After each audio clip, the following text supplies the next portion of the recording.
Now, what about if the seller want to finance the deal, meaning that instead of using an SBA loan, and they just say they have that good employee and they want to help that employee, but the employee doesn't have the funding. How does that Yeah. process like? Explain that process a little bit. So just so you know, whether it's even if it was with SBA, and SBA is a whole nother animal, by the way. SBA is a fantastic source of both funds and aggravation, mostly to the agent, because we have to deal with them all the time. Right. But that's another subject for another conversation. If you have the stomach for another one of these, it's a long story.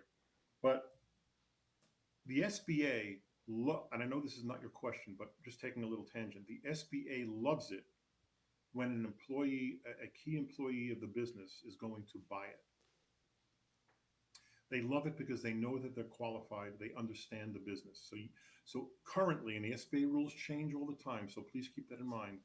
Currently, if you've been involved in the business, the SBA will lend up to 95% of the list of the purchase price.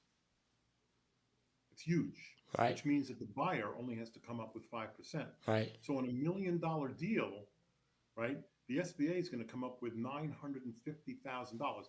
Not in every case, of That's course. I mean, the pretty significant. buyer has to be credit worthy. What was that? That's significant. Very significant. Now, and as I say, I hope you heard me. It's not in every case. The buyer has to be credit worthy, and the SBA has to approve the buyer, of Right. course.